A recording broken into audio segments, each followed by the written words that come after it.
आज मैं जिस बात की चर्चा करने जा रहा हूं, वह किसी सरकारी फाइल या विज्ञापन की कहानी नहीं है। यह उन करोड़ों ग्रामीण परिवारों की सच्चाई है जिनकी जिंदगी आज भी मौसम के भरोसे चलती है। गर्मी हो, ठंड हो या बरसात, जिनके लिए हर रात एक परीक्षा होती है। जिनके पास खेत की जमीन तो है, लेकिन उस जमीन पर खड़ा करने के लिए आज भी एक सुरक्षित घर नहीं है। जिनके पास पूरा परिवार है, लेकिन परिवार को ढकने के लिए मजबूत छत नहीं है। और सबसे दुखद बात यह कि जिनके पास उम्मीद है, फिर भी सही जानकारी की कमी उन्हें वहीं रोक देती है जहां वे सालों से खड़े हैं।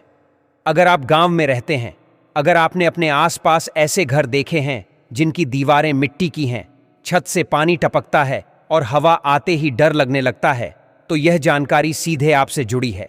इसे हल्के में मत सुनिए, क्योंकि यहां की एक छोटी सी गलती, एक गलतफहमी या एक चूक किसी परिवार का इंतजार कई साल और बढ़ा सकती है।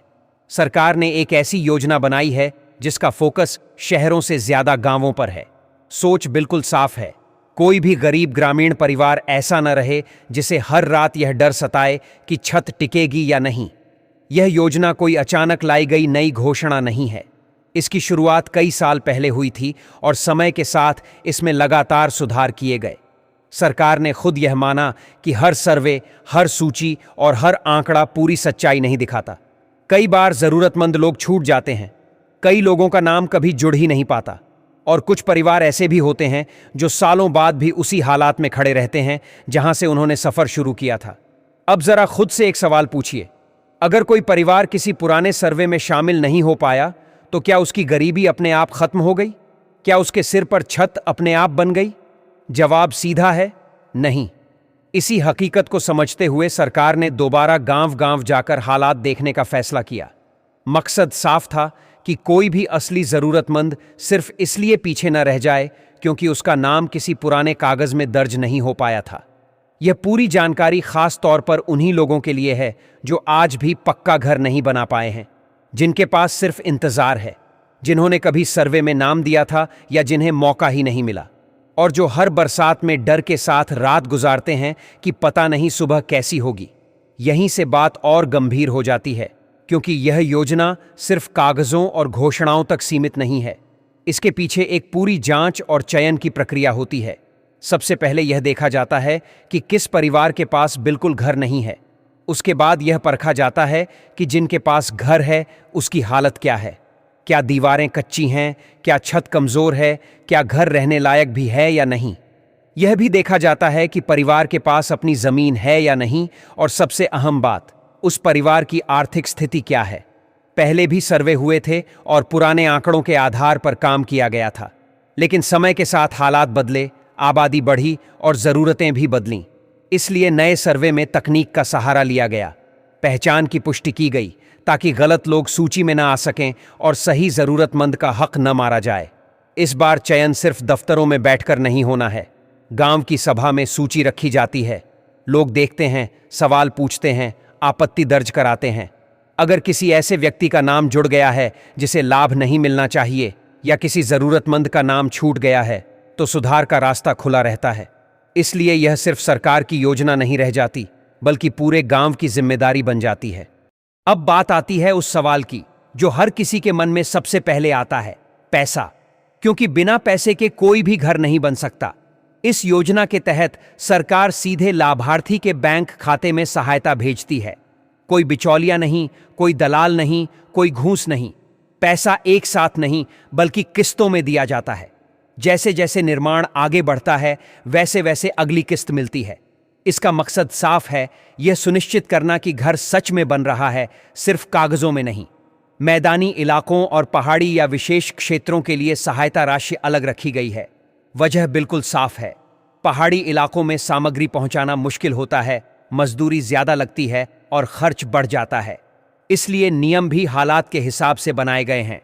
इस खर्च को केंद्र और राज्य सरकार मिलकर उठाती है। कहीं केंद्र का हिस्सा ज्यादा होता है, कहीं राज्य का, लेकिन जिम्मेदारी साझा होती है। इस योजना की एक और अहम बात यह है कि यह अकेली नहीं चलती। सरकार का मकसद सिर्फ 4 दीवारें और एक छत देना नहीं है। कोशिश यह होती है कि घर रहने लायक बने। इसलिए इसके साथ दूसरी योजनाओं का लाभ भी जोड़ा जाता है, जैसे शौचालय, गैस कनेक्शन और जरूरी सुविधाएं, ताकि परिवार को सिर्फ मकान न मिले बल्कि सम्मान के साथ जीने की बुनियाद मिले। पिछले कई वर्षों में इस योजना के तहत करोड़ों घर बनाए जा चुके हैं और लाखों परिवारों की जिंदगी बदली है। लेकिन सच्चाई यह है कि काम अभी पूरा नहीं हुआ है। लक्ष्य बहुत बड़ा है और सरकार इसे चरणबद्ध तरीके से पूरा करना चाहती है। आने वाले समय में नए लाभार्थियों को जोड़ा जाएगा, खासकर उन लोगों को जिनका नाम हाल के सर्वे में सामने आया है। बस एक बात हमेशा याद रखनी होगी, इस योजना का लाभ एक साथ नहीं मिलता। प्राथमिकता तय होती है और उसी प्राथमिकता के आधार पर आगे का रास्ता तय किया जाता है। इस योजना में सबसे पहले उन्हीं परिवारों पर ध्यान जाता है जिनके पास आज की तारीख में सिर ढकने के लिए एक भी पक्का घर नहीं है। उसके बाद उन परिवारों को देखा जाता है जिनके घर इतने कमजोर हैं कि किसी भी मौसम में गिरने का खतरा बना रहता है। इसके साथ यह भी परखा जाता है कि परिवार किस सामाजिक वर्ग से आता है, घर में कोई दिव्यांग सदस्य है या नहीं, और गरीबी का स्तर कितना गहरा है। साफ शब्दों में कहें तो यह कोई किस्मत का खेल नहीं है, न ही कोई लॉटरी सिस्टम है। यहाँ फैसला जरूरत के आधार पर होता है, मजबूरी को मापा जाता है, हालात को तौला जाता है। अब यहाँ एक बात बहुत साफ समझ लेना जरूरी है। अगर आपने सर्वे में अपना नाम दर्ज कराया है तो इसका मतलब यह नहीं कि अगले ही दिन आपके खाते में पैसा आ जाएगा। यह सबसे बड़ी गलतफहमी है। इस पूरी प्रक्रिया में समय लगता है। पहले अस्थायी सूची बनती है, फिर उसकी जांच होती है, फिर आपत्तियां सुनी जाती हैं, उसके बाद प्राथमिकता तय होती है और तब जाकर कहीं लाभ मिलना शुरू होता है। लेकिन जिन परिवारों की स्थिति सच में सही है, जिन्हें वाकई जरूरत है, उन्हें घबराने या निराश होने की जरूरत नहीं है।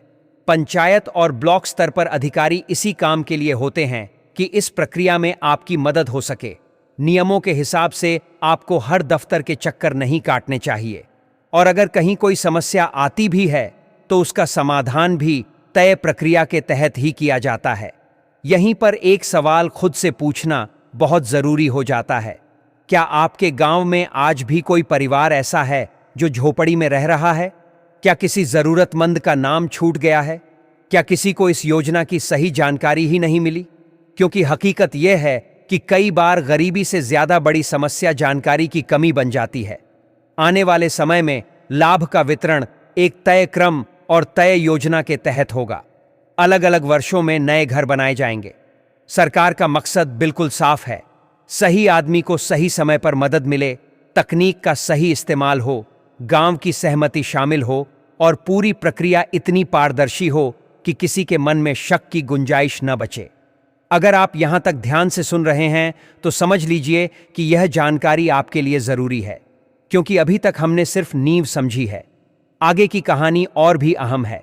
आगे आपको यह भी समझना होगा कि सूची कहां और कैसे देखी जाती है, नाम कब जुड़ता है और आपको किन बातों का खास ध्यान रखना होता है। लेकिन वह सब अगली कड़ी में। अभी इतना समझ लेना काफी है कि योजना क्या है और किन लोगों के लिए है, क्योंकि असली गलती ज्यादातर लोग यहीं कर बैठते हैं। नाम जुड़ गया तो निश्चिंत हो गए और नाम नहीं दिखा तो हार मान ली। जबकि सच यह है कि यहां से आगे की समझ ही तय करती है कि आपको फायदा मिलेगा या नहीं। अब बात करते हैं उस सूची की जिसकी वजह से हर गांव में सबसे ज्यादा चर्चा होती है। वही सूची जिसमें नाम आने या न आने से लोगों की रातों की नींद उड़ जाती है। सरकार इस सूची को यूं ही जारी नहीं करती। इसके पीछे सर्वे का पूरा डाटा, जांच और प्राथमिकता का पूरा हिसाब होता है। जब अंतिम सूची तैयार हो जाती है तब उसे सार्वजनिक किया जाता है ताकि कोई बात छुपी न रहे। इस सूची में सिर्फ नाम नहीं लिखे होते, इसमें यह भी तय होता है कि किस परिवार को पहले लाभ मिलेगा और किसे बाद में। यही वजह है कि कई बार दो परिवार बराबर गरीब होने के बावजूद अलग अलग समय पर लाभ पाते हैं। बाहर से देखने पर यह पक्षपात लगता है, लेकिन असल में यह जरूरत की रैंकिंग होती है। इसे एक उदाहरण से समझिए। एक परिवार ऐसा है जिसके पास बिल्कुल छत नहीं है और दूसरा ऐसा है जिसके पास टूटी फूटी छत है। दोनों गरीब हैं, दोनों परेशान हैं, लेकिन प्राथमिकता किसे मिलेगी? यही नियम यहां लागू होता है। इसलिए अगर आपका नाम सूची में है लेकिन अभी पैसा नहीं आया तो इसका मतलब यह नहीं कि आपका नाम बेकार है। इसका मतलब सिर्फ इतना है कि आपकी बारी अभी बाकी है और आप कतार में हैं। एक बहुत जरूरी बात जो अक्सर कोई नहीं बताता वह यह है कि अगर सूची में कोई गलती हो और आप चुप बैठ जाएं तो यही सबसे बड़ी गलती बन जाती है। ग्राम सभा में अपनी बात रखने का अधिकार सिर्फ कागजों में नहीं है। आपत्ति दर्ज कराई जा सकती है और करानी भी चाहिए, क्योंकि कई बार सही नाम भी गलत वजहों से छूट जाता है। जो अपनी बात नहीं रखता वह सिस्टम की नजर में दिखाई भी नहीं देता।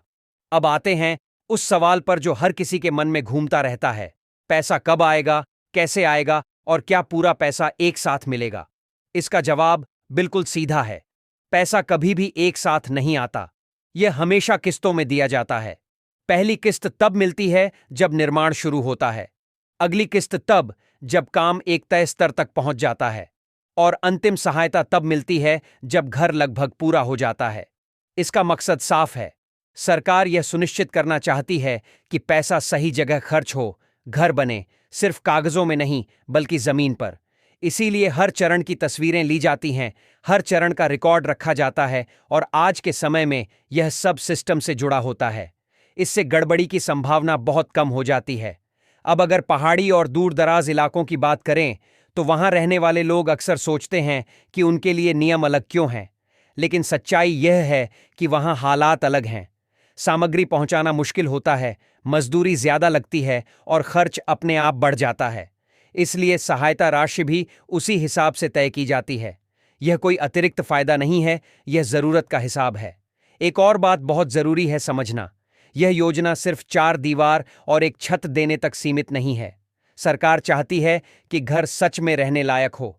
इसलिए दूसरी योजनाओं को इसके साथ जोड़ा जाता है ताकि शौचालय, गैस कनेक्शन जैसी जरूरी सुविधाएं भी मिल सकें।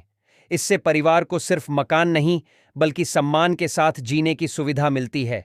साथ ही इस बात का भी ध्यान रखा जाता है कि समाज का कोई हिस्सा पीछे न रह जाए। कुछ वर्गों के लिए न्यूनतम हिस्सा तय किया जाता है ताकि जिन्हें सालों से सबसे ज्यादा पीछे रखा गया है उन्हें आगे लाया जा सके। इसका मतलब यह नहीं कि बाकी लोगों के मौके खत्म हो जाते हैं, इसका मतलब सिर्फ संतुलन बनाना है। अब एक कड़वी सच्चाई भी जान लीजिए, बहुत से लोग खुद ही इस योजना से बाहर हो जाते हैं, कभी गलत जानकारी देकर, कभी अधूरे दस्तावेज रखकर और कभी यह सोचकर कि कोई जांच नहीं करेगा। लेकिन आज की व्यवस्था पहले जैसी नहीं है। पहचान की पुष्टि होती है, डाटा मिलाया जाता है और जो सही होता है वही टिकता है। अगर आपने हाल के सर्वे में हिस्सा लिया है तो आपके लिए सबसे जरूरी चीज है धैर्य। सूची बन रही है, डाटा की जांच हो रही है और प्राथमिकता तय की जा रही है। यह सब एक दिन में नहीं होता, लेकिन एक बार प्रक्रिया पूरी हो गई तो चीजें अपने आप आगे बढ़ने लगती हैं। अब आखिरी और सबसे जरूरी सवाल खुद से पूछिए, क्या आपने कभी अपनी पंचायत में जाकर यह जानने की कोशिश की है कि इस पूरी प्रक्रिया में आपका नाम, आपकी स्थिति और आपकी बारी आखिर किस जगह पर खड़ी है?